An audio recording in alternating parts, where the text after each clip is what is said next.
Welcome to the IVM Podcast Network.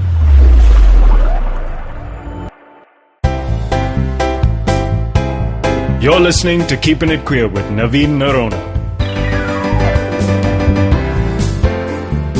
Hello everyone and welcome to an all-new episode of Keeping It Queer. Today in the studio with me is someone very interesting. He is a part of Humsafar Trust, a prominent LGBT activist, and if not for him, Mumbai wouldn't have its first gay pride march.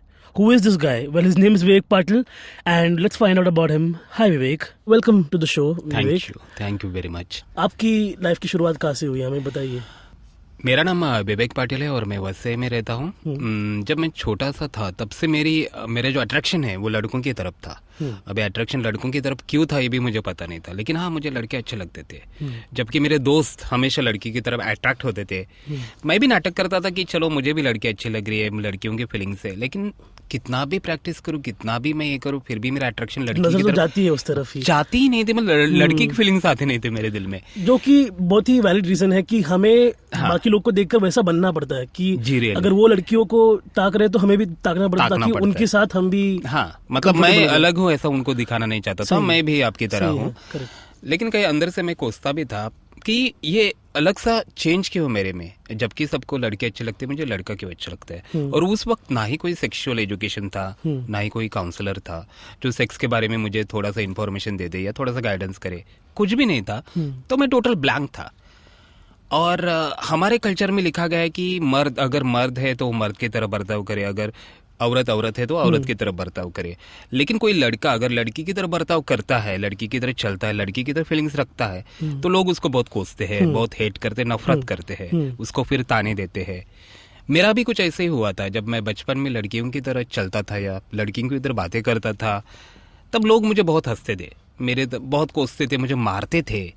Even ऐसा एक भी दिन गया नहीं जहाँ पे लोगों ने मुझे मारा नहीं है. लेकिन ये क्यों, किसने, आपके दोस्त थे या आपके परिवार वाले थे? ये दोस्त थे, ये गांव वाले थे, विलेजर थे जो मेरे साथ थे. लेकिन मेरे में एक अलग सा चेंजेस था कि मैं लड़कियों की तरफ फीलिंग्स रखता था, लड़की की तरह चलता था. तो उसके लिए वो उनका कहना यह था कि तू लड़का है, तू लड़का है तो सिर्फ लड़की की तरह चलेगा, लड़की की तरह बात करेगा. इस रीजन की वजह से आपको रोज या मोमेंट्स की वजह से. फिर मेरा ऐसा होता था कि कभी किसी शादी में जाऊं तो सबसे लास्ट में मुझे खाना देते थे खाने के लिए. ओके. और फिर मंडप में जाता था तब लोग मुझे ऐसे सर्कल बना के खड़ा करते थे और फिर रैगिंग शुरुआत करते कि एक गुड़ नाच के दिखा, एक गुड़ चल के दिखा. मराठी फिल्म इंडस्ट्री में गणपत पाटिल करके रोल है जिसमें क्या हुआ है कि वो हमेशा एक गे का किरदार निभाता है. तो वो सिंबल मुझ पे था कि जहाँ पे भी मैं जाता था लोग कहते थे आ गया गणपत पाटिल आ गया. वो वर्ड्स या वो शब्द सुनकर मैं पूरा ऐसा शिवर हो जाता था. मतलब ऐसा लगता था कि ये बहुत इंसल्ट हो रहा है मेरा, लेकिन मैं किसी से बोल भी नहीं पाता था. और ये बिल्कुल एक नए लेवल का क्या अनटचेबिलिटी हो गया ना. मतलब पुराने जमाने में अगर शूद्र थे तो अभी हमारे साथ ऐसा बर्ताव किया जा रहा है. मतलब आपको लास्ट खाना मिलता था और रैगिंग कर रहे हैं, रैगिंग करते थे, नाचना पड़ता था, गाना पड़ता था, उनको सब कुछ करके दिखाना पड़ता था चेहरे पे एक स्माइल लेके कि आप लोग जो मेरे साथ कर रहे हो मुझे बहुत खुशी हो रही है. लेकिन उस वक्त आप सोचिए मेरी उम्र 8 या 9 इयर्स की होगी. उस वक्त मेरे दिल में क्या होता होगा मुझे पता था, क्योंकि मेरा कोई सपोर्ट नहीं था. मेरा एक ही मतलब ये था कि नेगेटिव पॉइंट था कि मैं लड़का होकर भी लड़की की तरह बर्ताव कर रहा हूँ और टोटली मैं फेमिनाइन हूँ, इसलिए मुझे सब कुछ झेलना पड़ता था. लेकिन आपको ऐसा लगता कि सोसाइटी ने ये रूल्स बनाए हैं कि मर्द ऐसा होना चाहिए, औरत ऐसा होना चाहिए. और आपने जैसे बताया कि एक फिल्म कैरेक्टर की वजह से आपके ऊपर प्रभाव पड़ रहा था कि just because someone was in a movie. और ये मराठी फिल्म इंडस्ट्री में भी काफी सालों से चलता आ रहा है कि वो नटरंग में हमने जैसे देखा कि एक फेमिनिन कैरेक्टर होता ही है जो कॉमिक इफेक्ट के लिए होता है. उसका कुछ मेन रोल ऐसा नहीं कि वो कुछ इंपॉर्टेंट बात कर रहा है, वो सिर्फ लोगों को हंसाने के लिए आता है. तो इस तरफ से हमने सोसाइटी बना के रखी है जो एक्सेप्टेबल नहीं है लोगों को. तो आप इतनी छोटी उम्र में इतना कुछ झेल रहे थे, उसके बाद क्या हुआ, आपको कैसे लगा कि इससे बाहर निकले? सबसे पहली बात तो जैसे कि मैंने कहा वहाँ पर उस वक्त ना कोई काउंसलर था ना कोई सेक्स एजुकेशन था. मेरे लिए सबसे बड़ा सपोर्ट था मेरी माँ जो मुझे हमेशा सपोर्ट करती थी. उसके बाद मैंने अपने स्टडी में ज़्यादा ध्यान देना शुरू किया और मैं पढ़ाई में अव्वल नंबर आने लगा. और आपकी फैमिली में और कौन कौन थे? मेरे फैमिली में मेरी माँ, पिताजी, मेरा भाई है, मेरी 2 बहनें हैं. अभी उनकी शादी हो गई, वो सेटल्ड है, भाई भी सेटल्ड है. मैं ही कुंवारा हूँ, न जाने और कितना कुंवारा रहूंगा लाइफ टाइम शायद। बहुत जल्द। लेकिन आपको बाकी सबने सपोर्ट नहीं किया आपके फैमिली में, आपके पिताजी और? मेरे माँ ने मुझे सपोर्ट किया, पिताजी ने मुझे सपोर्ट नहीं किया।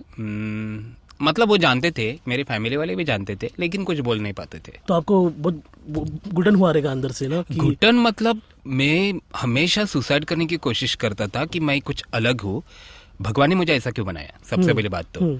जबकि सभी वैलिड क्वेश्चन है, हम सबको ऐसा आता है कि हमने क्या गलत किया है। अगर भगवान है और हमसे प्यार करते हैं तो हमने ऐसी सोसाइटी में क्यों रखा जहाँ पे हमारा रिस्पेक्ट ही नहीं है। रिस्पेक्ट ही नहीं है, जहाँ पे मेरा महत्व नहीं, वैल्यू नहीं है, मेरा एग्जिस्टेंस नहीं है। मैं सिर्फ एक ऐसी चीज हूँ जो शुद्र है, जो थर्ड क्लास है, जिसको यूज करो फेंक दो या कोई भी आए मारे। कभी कभी मेरा ऐसा हो जाता था कि अगर दिन में किसी ने मुझे मारा नहीं हो तो मुझे क्वेश्चन आता था रात को कि आज मुझे किसी ने मारा क्यों नहीं। मतलब ये रहता था मेरा। मतलब यहाँ से मेरा लाइफस्टाइल चालू हो गया जहाँ पे मैंने बहुत सारा हेट या नफरत सहा है और उसके साथ मैं जिया हूँ। लेकिन कहीं पे एक पॉजिटिव थिंकिंग था कि इससे मुझे बाहर नहीं निकलना है, इसी से मुझे जीना है और अच्छे तरीके से जीना है, एक होप के साथ। फिर 2001 में मुझे हमसफर मिला और जैसे ही मुझे हमसफर मिला मेरा पूरा लाइफस्टाइल चेंज हो गया। मेरा पूरा लाइफ एकदम खुशी से भर गया क्योंकि मैंने देखा कि हमसफर में एलजीबीटी मतलब लेस्बियन, गे, बाइसेक्सुअल, ट्रांसजेंडर बहुत सारे लड़के लड़के वहाँ पे आते हैं। सभी अच्छे फील्ड से है, सभी ऑसम है, क्रिएटिव है, सब में टैलेंट ऐसा भरा है। तो उन ग्रुप में आने के बाद मुझे बहुत अच्छा लगा और जहाँ पे मैं अपने आप को बहुत अकेला मानता था वहाँ पे मुझे एक फैमिली मिल गई और आज हमसफर के साथ में 17 ईयर से हूँ और बहुत अच्छा लग रहा है। कहीं पे आप जैसे मुझे बुलाते भी है एफएम में तो अच्छा लगता है और शेयरिंग केयरिंग भी होता है और बहुत अच्छा लग रहा है। मतलब जहाँ पे मेरा लाइफ मतलब रो रो के जाने वाला था वहीं पे आज कहीं पे मुझे खुशी मिल रही है, हैप्पीनेस। और हमारे लिसनर्स को हम डिटेल में बताएंगे कि हमसफर क्या है। क्योंकि मुझे भी पता नहीं था फॉर द लॉन्गेस्ट टाइम कि क्या है ये इंस्टीट्यूशन। और जब मुझे पता चला कि ये है and there is somebody out there who cares for you, आप जैसे बाकी लोगों को भी एक शेल्टर मिलता है, HIV एड्स फ्री टेस्ट मिलता है, तो काफी एक इम्पोर्टेंट इंस्टीट्यूशन है। लोग समझ नहीं पाते कि कभी कभी कि ऐसे इंस्टीट्यूशंस की जरूरत है। क्योंकि जब अमेरिका में भी जब 50s में जब लोगों को मार के घर से बाहर निकाल देते उनके खुद के पेरेंट्स, तो उन्होंने एक अपने खुद के ग्रुप में खुशी ढूंढा। जब उन्हें कोई और नहीं था तो हमारे साथ अपने खुद के LGBT सपोर्टर्स थे। तो वही रोल हमसफर इंडिया में प्ले करता है कि जब कोई नहीं था हमारे साथ तो वो है। तो आप 17 ईयर्स से उसमें काम कर रहे हैं, आपने मुझे बताया कि that is a long time to spend in any work place. तो आपको ऐसा क्यों लगता है कि वाई 17 ईयर्स आपने अपनी जिंदगी की यहाँ पे बिताया? क्योंकि मुझे ऐसा लगता है हमसफर ही मेरी जिंदगी है। अगर हमसफर नहीं होता तो मेरे ऐसे 2 फेस होते जहाँ पे मैं जीता। मतलब मैं स्ट्रेट लोगों के साथ ऐसा दिखाता कि मैं भी स्ट्रेट हूँ, शायद आज मैं शादी करता किसी लड़की के साथ या बच्चा पैदा करता, लेकिन मैं खुश नहीं रहता, ना ही वो लड़की खुश होती, जो कि बहुत लोग करते भी है। या मेरा शादी न करने का और रीजन ये था कि मेरे सभी दोस्त मेरे पीछे लगे थे कि तू शादी कर। मुझे भी अच्छा लग रहा था कि चलो सपोर्ट करे सभी, लेकिन बाद में पता चला कि उनका पर्पज ये है कि मैं शादी करूं और मेरी बीबी को सेटिस्फाइड करने के लिए वो आएंगे। मतलब इतना थर्ड क्लास लेवल का उनका थिंकिंग था। उन्होंने आपको ये बताया क्लियरली? आपको एक दोस्त ने मुझे बताया कि ये जो दोस्त थे तुम्हारे वो उसके तुम्हारे बारे में ऐसे सोच रखते हैं, तो तुम अपनी बीवी को सेटिस्फाई नहीं कर पाओगे क्योंकि तुम गे हो, तो हम आके ये तुम्हारी बीबी को ये करेंगे। ये बहुत ही तुच्छ और बहुत ही लो लाइफ सोच है। और मुझे बहुत हंसी आ जाती है जब उनका थिंकिंग ऐसा है। और सच कहूँ तो अच्छा हुआ, क्योंकि अगर मैं किसी लड़की की शादी करता हूँ और उसको ये बताने की कोशिश करता हूँ कि मैं मर्द हूँ या स्ट्रेट हूँ, फिर वो लड़की अगर 6 महीने के बाद या 1 ईयर के बाद अगर छोड़ के चली जाती है तो फिर ये सिंबल मतलब एक स्टिग्मा लग जाता है। तो उससे अच्छा ना ही मैं किसी लड़की की लाइफ बर्बाद करूँ, मैं अकेला हूँ वही खुश हूँ।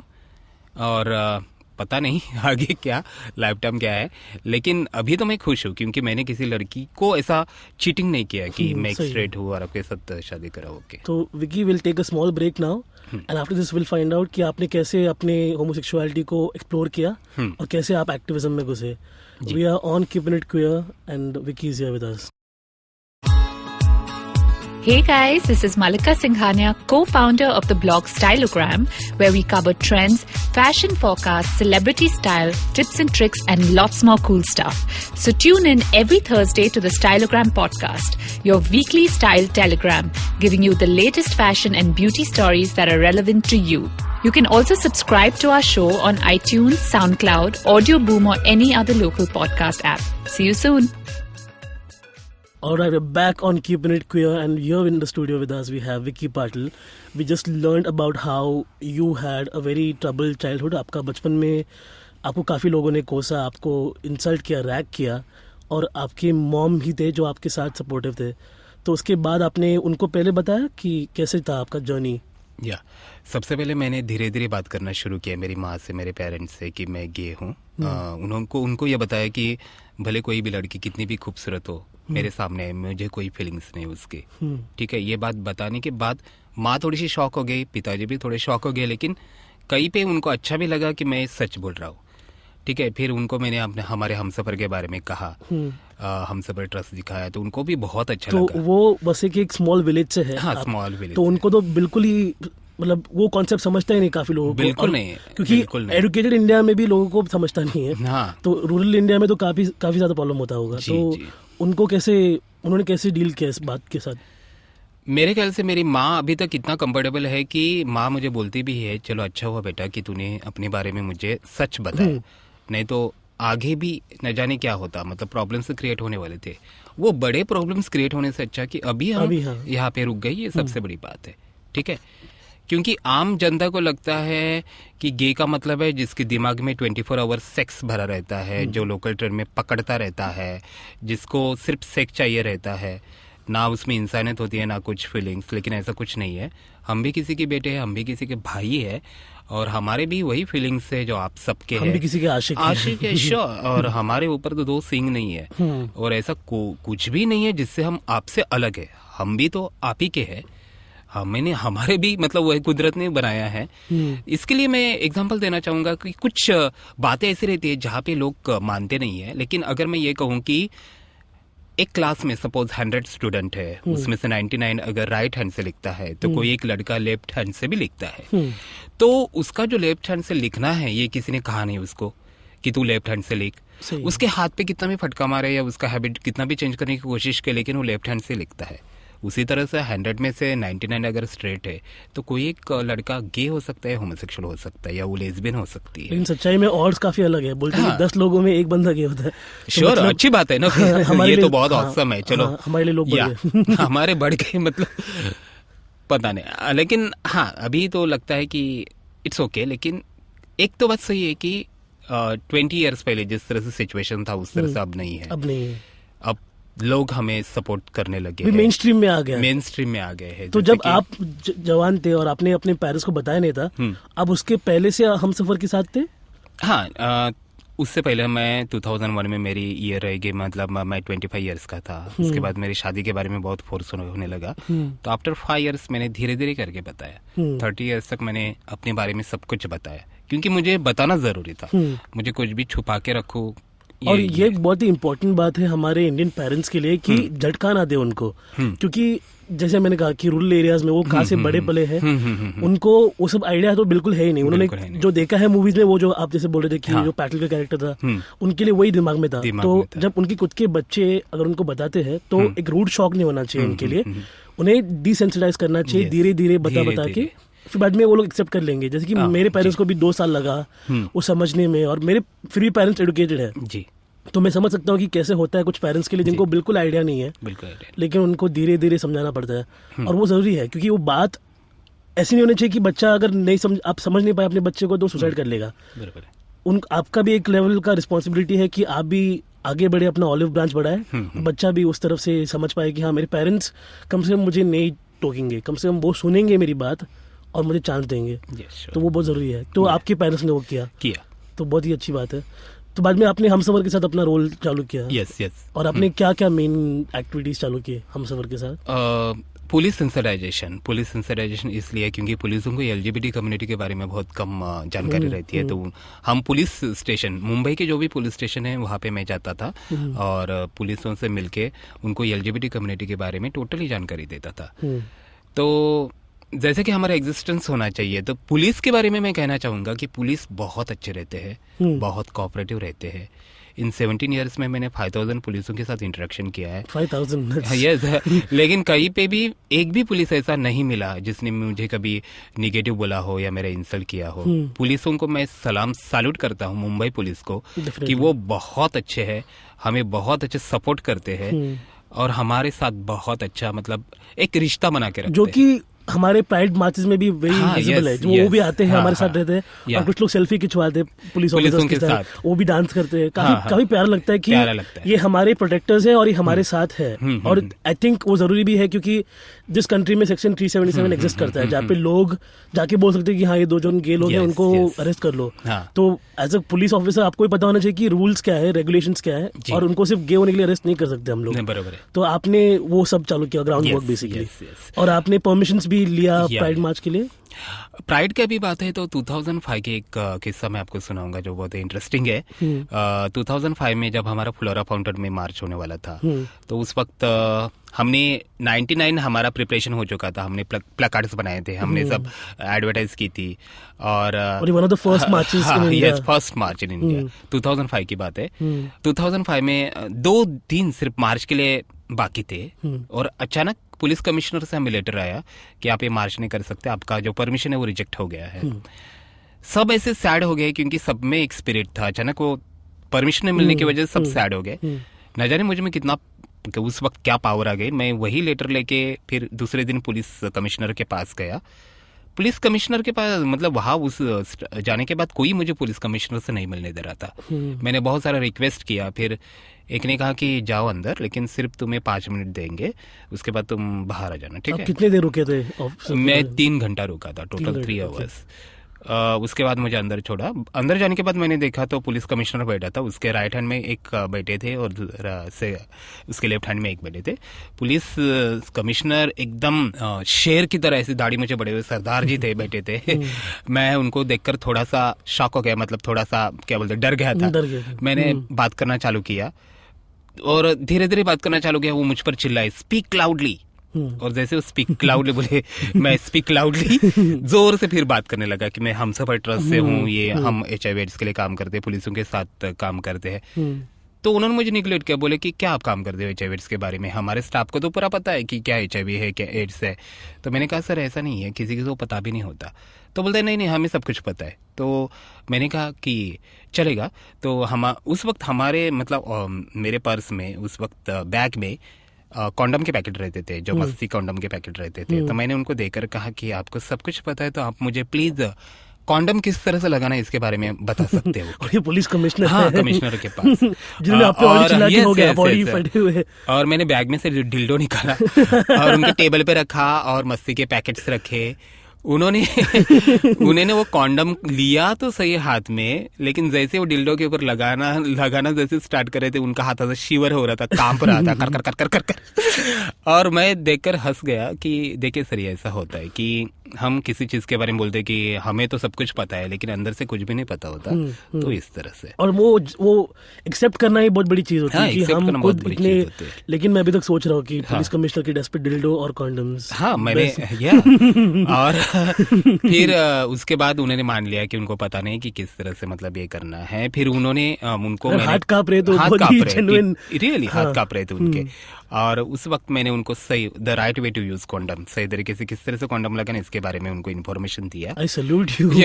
नॉट रियली, लेकिन एक स्पिरिट था मेरा कि मुझे ऐसा लग रहा था कि 2005 का जो हमारा मार्च है वो होकर रहे, उसमें कोई मतलब कोई हमें रिजेक्ट नहीं कर सकता उस परमिशन को, क्योंकि वो हमारा हक है, राइट्स है। और उन्होंने बाद में उसके इंसिडेंट के बाद उसके बाद उन्होंने कबूल कर दिया कि हाँ, मैंने उनको ये कहा कि देखिए इसी तरह से हमारे LGBT कम्युनिटी के बारे में बहुत सारा मिसकंसेप्शन है, इसके लिए हमें एग्जिस्टेंट मार्च करना चाहते हैं, तो प्लीज आप हमें परमिशन देंगे तो बहुत अच्छा रहेगा। तो उन्होंने बोला हाँ बेटा जरूर। फिर मैंने उनको और 2 मस्तिके से बड़े बड़े बॉक्स दिए, उन्होंने अपने पास लिए और बोलते इसकी क्या जरूरत है बेटा और ड्रॉवर खोला और उसमें वो बॉक्स डाल दे कॉन्डम के, बोलते बोलते डाल दे। ठीक है, तो ये कहीं पे मेरा एक अमेजिंग जो ऑसम एक्सपीरियंस था लाइफ का, वो एक था कि जहाँ पे हमारा परमिशन बिल्कुल रिजेक्ट हो गया था वहाँ पे हम जीत गए थे। और वो प्यार से बात करने से कुछ अलग सा स्ट्रैटेजी मैंने यूज किया था। We have a sense of humor about क्योंकि ourselves. मैं अंदर ओनली फाइल लेके जाता तो कमिश्नर मुझे नकार देता, क्योंकि फाइल तो उनका जिंदगी का एक हिस्सा है। मैं अलग से स्ट्रैटेजी किया कि मैंने कॉन्डम डिल्डो सब दिखाया, तो ये उनके लिए अलग सा था और उनको भी सीखने की चाह थी कि कुछ अलग है। और जो बताता नहीं कोई, हमारा सेक्स एजुकेशन इंडिया में बिल्कुल ही नालायक जैसा है। हमें बचपन से बोला जाता है कि तुम लोग कुछ भी मत करो, कुछ भी मत। बेसिकली वही है आइडिया सेक्स एजुकेशन का, मत करो सेक्स कभी, या शादी करो बाद में सेक्स करो। वही एक फंड है। तो ये होता है। और उसके बाद वो बहुत अच्छा 2005 का मार्च बहुत अच्छा हुआ, ऑसम रहा। लेकिन एक स्पिरिट था हम सब का, जहाँ पे हमें रिजेक्शन मिल गया था वहीं पे कमी हमारा परमिशन ग्रांट हो गया। तो ये मेरी LGBT कम्युनिटी की जीत थी, जहाँ पे हम सभी जीत चुके थे। और 2005 के बाद 2017 अब देखेंगे बहुत कुछ चेंजेस आ चुका है। बहुत सारे पुलिस हमें जानती है, पुलिस हमें पहचानती है, हमारे आइडेंटिटी को पहचानती है, हमारे साथ है। तो ये सबसे बड़ी बात है। और बहुत खुशी होती है जब प्राइड होता है, सब साथ में आते हैं। 10,000 LGBT कम्युनिटी, उनके supporters, not only from Bombay but outside Mumbai, outside India, America, England, सब आ जाते हैं। तो अच्छा लगता है। और अभी प्राइड धीरे धीरे इंडिया में सब जगह फैल रहा है। जहाँ पे नहीं था प्राइड, पुणे में गया, बाद में चेन्नई गया, बैंगलोर गया, दिल्ली में है, नॉर्थ ईस्ट में भी हो रहा है प्राइड मार्च। और काफी आई थिंक अगर मुंबई में कभी नहीं होता तो होता ही नहीं था, because this is the gay capital of India. सबसे बड़ी बात तो मैं ये कहना चाहूंगा कि हमारा कानून कहता है कि हम क्रिमिनलाइज है, भले ही हम क्रिमिनलाइज है, लेकिन आप अगर गे है और आप अगर रास्ते से चलते हैं तो कोई पुलिस की गाड़ी आपका आकर डायरेक्ट पुलिस की गाड़ी में डालकर आपको जेल में नहीं ले जा सकते। हाँ, आप अगर गे है तो इसका मतलब ये नहीं कि आप जेल में हैं, ऐसा कुछ नहीं है। आप अपने मूवमेंट्स, अपने राइट्स, आपको सब कुछ है हमारे इंडिया में।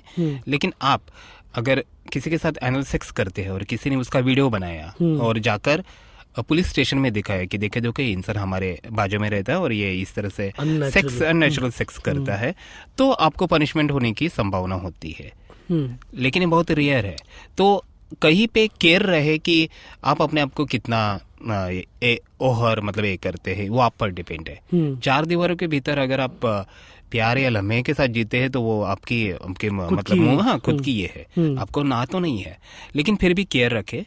और हमेशा रिकॉर्ड ना कर रहा हो या किसी स्ट्रेंज आदमी के साथ सेक्स करने से पहले ये सोचे कि क्या चीटर तो नहीं है। क्योंकि बहुत सारे क्राइसिस अभी मेरे पास आ रहे हैं कि अभी का एक क्राइसिस था जिसमें उन्होंने उनका वीडियो लिया था और उनसे पैसे वो मांग रहा था बार।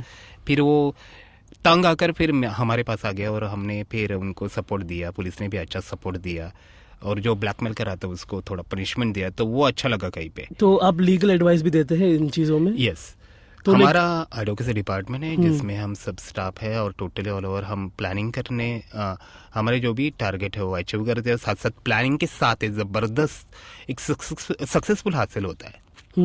तो लोगों को एक तरफ से वो अवेयरनेस भी चाहिए रहता है ताकि आपके थ्रू वो उनको इजी भी पड़े, क्योंकि आपका कनेक्शन ऑलरेडी है। जी। तो वो खुद पुलिस स्टेशन में जाके मार खाने से अच्छा किसी और, लेकिन क्योंकि होता भी है, I understand that the cops sometimes are supportive, लेकिन कभी कभी एकदम वायलेंट रिएक्शन भी होता है। ये मेरे साथ पर्सनली हुआ था जब when I was caught with my boyfriend long ago and we were in his car just kissing, okay. तो उन्होंने हमें बाहर निकाला और वन गाय स्लैप मी बिना सोचे समझे। उसने बोला कि तुम अच्छे घर के हो, ये क्या कर रहे हो? मतलब अच्छे घर के लोग प्यार नहीं करते क्या? तो उसमें प्रॉब्लम क्या है कि मर्द है, तो उसने चमाट बजा दिया मुझे। और मैं शॉक हो गया कि इस इंसान का जॉब है मुझे प्रोटेक्ट करना, और इसने आज मेरे पे हाथ चला दिया। अभी दूसरी बार गन निकाल के गोली मार देगा पता भी नहीं चलेगा। मैं 17 साल का था, मुझे डर लग रहा था उस बात पे। तो मैं वही सोच रहा हूँ कि बहुत सारे लोग ऐसे होंगे जिनको ये आइडिया नहीं है कि how to approach a legal battle with something like this, कि अगर आप पे अगर वो कोई भी दफा लगाएंगे तो उनका वैलिडिटी किस बात पे है, वो आपके गे होने पे, आपके मेकआउट या सेक्स करने पे। तो उसके लिए आप क्या करते हैं वो सिचुएशन में? सबसे पहले मैंने जैसा अभी बताया कि गे होना कोई गुनाह नहीं है। आप अगर गे होने के बाद भी आपको राइट्स है, यहाँ पे आपको वोटिंग का हक है, सब कुछ आपको उसी तरह से है जिससे स्ट्रेट पर्सन से है। लेकिन मैं ये कहना चाहूँगा आपका जो सेक्स है वो कहीं पे अनलिमिटेड ना हो जाए, ओवर ना हो जाए। अब सेक्स भी करते तो 4 दीवारों के भीतर कीजिए, आपको कोई देखने के लिए नहीं आ रहा है कि आप क्या कर रहे हो, वो आपका ये है, अधिकार है, राइट्स है। अगर स्ट्रेट पर्सन भी मतलब फीमेल भी कहीं पे पब्लिक टॉयलेट में अगर सेक्स करते तो एक गुनाह है। उसी तरह से दो में अनटाइडी भी है क्योंकि वहाँ पे इतने सारे बैक्टीरिया हैं। यस ऑफ कोर्स, आप खुल के जिए, हंस के जिए। और सेकंड थिंग, आप गे है इसलिए आपने आपको मत ये कीजिए, बल्कि ये सोचिए कि इंडिया एक ऐसा कंट्री है जिसने फर्स्ट टाइम ट्रांसजेंडर को अपनाया है, तृतीय पंथियों को अपनाया है, उनको सभी तरह से हक दिए हैं, उनको राइट्स दिए हैं। कॉलम भी आता है। अभी आप आधार कार्ड पे देखेंगे तो पुरुष स्त्री और तृतीय पंथी ऐसा लिखा रहता है। और जब मैं आधार कार्ड बनवाने गया था मेरे भाई के साथ, तो मैंने आधार कार्ड हाथ में लिया तो वहाँ पे पुरुष स्त्री और तृतीय पंथी लिखा था। तो मैंने उसको बोला था देखो देखो यहाँ पे अभी तृतीय पंथी ट्रांसजेंडर भी आ गए। तो वो हंस रहा था, मैं भी हंस रहा था, लेकिन मैं किस बारे में उसको बोल रहा हूँ उनको पता नहीं था। ठीक है, तो ये पॉजिटिव बहुत अच्छा रहा है कि पहले जिस तरह से हमेशा नकारा जाता था उस तरह से अभी नहीं होता, अभी बहुत सपोर्ट मिलता है सबका। तो ये कहीं पे अच्छा है। लेकिन हम भी अपना ये भी बरते, हम सावधानी ये बरते कि हम जहाँ पे भी सेक्स करते, ओपन प्लेस में हम सेक्स ना करें, पब्लिक टॉयलेट में सेक्स ना करें। इसके अलावा अब जहाँ पे 4 दीवारों के भीतर है वहाँ पे सेक्स आराम से कर सकते हो। आपका और वो गलत ब्रांडिंग भी नहीं होना चाहिए कम्युनिटी में, क्योंकि आप वो करते हो तो पूरा कम्युनिटी सफर करता है उसके साथ। तो वो एक सीन है। चलेगा, will take a small break again Vicky and will come back, will talk about what you want to do with your life आगे जाके। We are keeping it queer, Vicky and I. Finding the right drink at the right place can be a big challenge. Exploring a new destination to its fullest could be a daunting task. So tune in every Friday and listen to the Drinks and Destinations podcast with Rajita and Samira, who introduce you to the world of fine wines, beer, spirits and travel. You can subscribe to us on iTunes, SoundCloud, Audioboom or any other local podcast app. All right, back again, keeping it queer, Vicky and I R here. तो विकी, हमें बताइए कि आपने बताया कि ये सारे किस्से आपके साथ हुए और अपने परमिशंस कैसे लड़के जीता। तो अभी आपको क्या लगता है, आप आगे जाके क्या करोगे हमसफर के साथ या अपने लाइफ में? हमसफर तो मेरे लिए हमसफर ही है। हमसफर का मतलब है जिंदगी के साथ चलने वाला कोई ऐसा एक सफर जो जिंदगी के साथ रहे, जिंदगी के लाइफ लॉन्ग। तो हमसफर में आकर ही मैंने देखा कि मुझ में जो क्वालिटीज़ है, लाइक पेंटिंग है या मुझ में जो एक्टिंग का किरदार है, वो मैंने ज़्यादा यहाँ पे स्प्रेड किया। अभी मैं मतलब टोटली ऑल ओवर प्ले में काम करता हूँ, शॉर्ट फिल्म्स में काम करता हूँ। मेरा एक खुद का प्ले आने वाला है जो 2018 जनवरी 2018 में आएगा, जो प्राइड मंथ में होगा। काफी लंबा प्लानिंग। हाँ, बहुत लंबा प्लानिंग है, लेकिन अच्छा प्लानिंग है क्योंकि इसके लिए LGBT related, LGBT like love के, क्योंकि लव को लेकर हमारा कम्युनिटी बहुत ही थोड़ा सा कंफ्यूज होता है। तो उसी को लेकर मैं प्ले बनाने वाला हूँ जो 2018 में आने वाला है। तो बहुत बड़ी खुशी हो रही है कि ये प्ले कब आएगा और मैं कब, मतलब ये आप सबको डेफिनेटली हम आएंगे। हाँ, इसके साथ साथ हमारा प्लानिंग ये भी है कि जिस तरह से ट्रांसजेंडर को अपने राइट्स हक मिल गए, उसी तरह से हमें गे, हमें लेस्बियन को भी सबको साथ में हक मिले, उनको भी जीने का एक हक मिले, वो भी खुल के जिए। कोई ये नहीं कहेगा कि लड़का होकर लड़की के साथ क्यों शादी कराए या लड़की होकर लड़की के साथ क्यों प्यार कराए, ऐसा कुछ नहीं है। आगे चल के मुझे ऐसा बहुत होप लगता है कि आने वाले 4 या 5 years में ये सब कुछ चेंजेस होने वाले, इतना मुझे कॉन्फिडेंट है। और अगला जो जनरेशन है वो भी अभी कॉट अप है, उनको मालूम है कि हमें वो डिमोनाइजेशन का जो पहुंचा दिया जाता है कि हाँ ये शैतान है, इन्होंने गलत किया, वो सब अभी लोग धीरे धीरे उससे मूव ऑन रहेंगे। लेकिन फिर भी एक वो बहुत ही बड़ा जनरेशनल गैप है जो कभी भर नहीं पाएंगे हम। इसके लिए हमसफर ट्रस्ट की तरफ से हम 17 स्टेट में जहाँ पे काम करते हैं वहाँ पे हमारे 200 CBOs है। CBO मतलब कम्युनिटी बेस्ड ऑर्गेनाइजेशन, जो ग्रास रूट लेवल पे जाकर टोटली ऑफिस हम तैयार करते हैं। और जो विलेजर है, लाइक गाँव के जो लड़के, उनको हम कम्युनिटी मतलब मोबिलाइज करते हैं। क्योंकि गांव में ऐसा होता है कि कभी कोई लड़का अगर गे है या समलैंगिक है तो उसको बहुत नकारा जाता है। जैसे मेरे लाइफ की स्टोरी थी, तो उसको जिस तरह से मेरे लाइफ में जिस तरह से घटिया एक्सपीरियंस है उसी तरह से उसके लाइफ में ना आए, उसको गुजरना ना पड़े उससे। इसलिए हम ऑलरेडी हमारे 200 CBOs है जहाँ पे हम काम करते हैं और कम्युनिटी मोबिलाइजेशन बहुत अच्छा हो रहा है, बहुत ही अच्छा। मतलब टोटली 17 स्टेट्स में बहुत अच्छा रिस्पॉन्स आ रहा है। जो अभी तक दबा के जी रहे थे, अपने आप को मार के जी रहे थे, वो अभी ओपन हो रहे हैं और खुल के जी रहे हैं। और ये एक्सेप्टेंस कैसा रहा इन विलेजेस में? बहुत ही अच्छा रहा, सुपर्ब रहा। इसके लिए हमारा जो भी स्टाफ है उन्होंने बहुत अच्छा हार्ड वर्क किया है, मेहनत की है, क्योंकि गांव में जाकर किसी गे कम्युनिटी को खोजना, एलजीबीटी कम्युनिटी को सर्च करना ये आसान बात नहीं है, बिल्कुल आसान बात नहीं। वहाँ पे तो इंटरनेट भी मतलब इंटरनेट नहीं रहता, उनका कल्चर या उनकी आदतें ऐसी रहती है जहाँ पे उनको खुलने के लिए कितने 1 या 2 साल लगते हैं, तो वहाँ पे ये अचीवमेंट हुआ है। धैर्य चाहिए रहता है, मतलब you have to give them time कि अभी बाहर नहीं आना तुम्हें, take your time, understand your body, understand your lifestyle, समझो, पढ़ो, तभी जाके तुम्हें समझ में आएगा कि कैसे। This is very beautiful job that you are doing, I really appreciate that. I think I once came to Humsafar and I saw you were organizing a nice singing talent show, I think. yes this was long back, I think some months ago, and I was really glad that कोई तो कर रहा है कि ऐसा, मतलब Humsafar as you know कि because you work there so much, वहाँ पे हर तरह के लोग आते हैं और उनको ना ही सिर्फ मेडिकल और फिजिकल एड के साथ उनको एक प्लेटफॉर्म भी दिया जा रहा है for them to sing and dance. I think that's so amazing.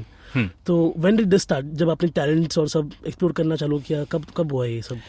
हमारे हमसफर में फ्राइडे को 5:30 to 8 एक गेट टुगेदर रखा जाता है जो वीकली होता है हर फ्राइडे को, जहाँ पे हम सबसे पहले सेशन जो एजुकेशनल हो वो देते हैं। और हर हफ्ते कोई और आता है इसके लिए? यस, हर हफ्ते हर कोई रिसोर्स पर्सन आ जाते हैं और उसके बाद डांस परफॉर्मेंसेस होते हैं जो बहुत ही वंडरफुल होते हैं। बहुत अच्छा, हमारे जो दोस्त है जो डांस में बहुत एक्सपर्ट है वो डांस करते हैं वहाँ पे, तो टोटली वो आ जाते हैं और हर बार नया कोई डांसर आते हैं तो अच्छा लगता है कहीं पे। गेम में ना वेरी गुड डांसर। हाँ, रियली उनमें क्रिएटिविटी, हमारे में क्रिएटिविटी रहती है और डांस करना किस तरह से करना है हमें कोई नहीं, मतलब हमसे कोई जाता क्योंकि ये हमारे में जो अदाएं है वो और किसी में नहीं, नेचुरल अदाएं है जो भगवान ने हमें दी है, तो ये बहुत अच्छा लगता है। फिर यारियां का हमारा ग्रुप है जो मंथ में 2 times संडे के दिन मिलता है और बहुत सारे एक्टिविटीज उनके रहते हैं। अब फ्राइडे वर्कशॉप की जो शुरुआत है, मैं कहूँगा कि ये शुरुआत हो गई थी 1990 में, जब पहली बार 3 लोग मिले थे, हमारे ट्रस्टी अशोक राव कवि, विवेक राजानंद एंड सोहेल अब्बासी, ये तीनों मिले थे और उन्होंने चाय की टपरी पर चाय पीते पीते ये सोचा कि जिस तरह से हम तीनों फीलिंग्स रखते हैं उस तरह से न जाने और कितने लोग रहेंगे, क्यों ना हम उनको मतलब मोबिलाइज करें या मेन स्ट्रीम में लाए। फिर क्या हुआ, फिर फ्राइडे के दिन वो मिलने लगे कुछ टाइम के लिए। फिर जैसे कि हम तीनों यहाँ पे बैठे हैं तो मैं अपने दोस्त को लाऊंगा, आप अपने दोस्त को लाएंगे, फिर भी वो अपने दोस्त को लाएंगे, इससे 3 से हो गए 6, फिर 6 से हो गए 18, तो ऐसे बढ़ती गई। फिर टोटली ये पता चला कि हमारे लिए हमारा भी बहुत अच्छा एग्जिस्टेंस है, हमारा भी कम्युनिटी है, तो क्यों ना हम कम्युनिटी के ऑफिस ये करें।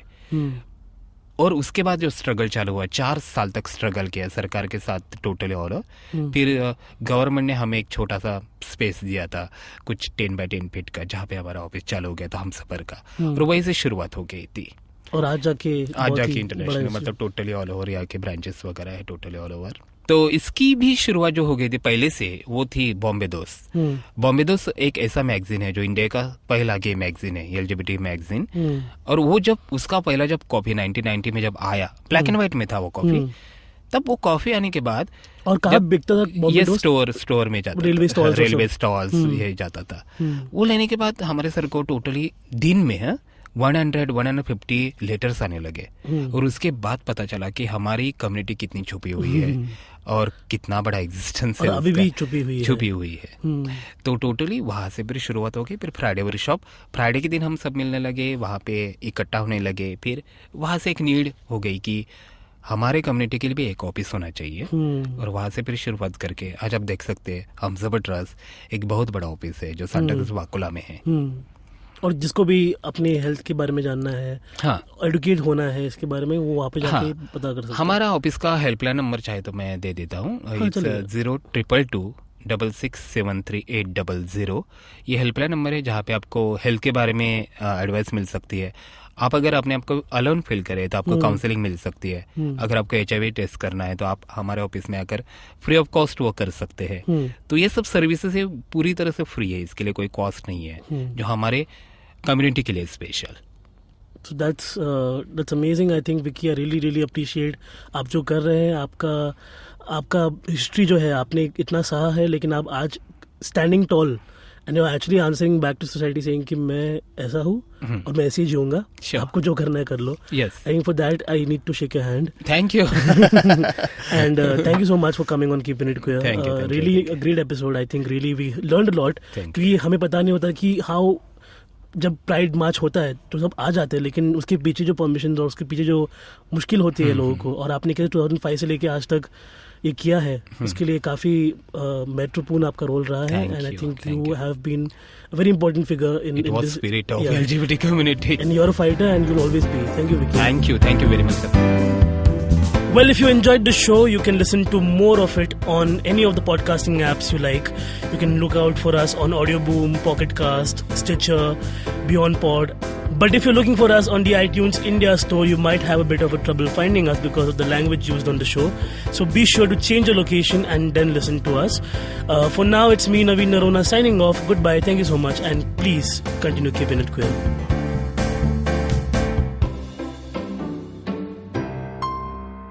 Our podcasts bring all the boys to the yard, and damn right, they're better than yours. But you don't need to stand outside in the yard. Just follow IVM Podcasts on Facebook, Twitter, and Instagram. We might be on Tinder too. Just go ahead and swipe right.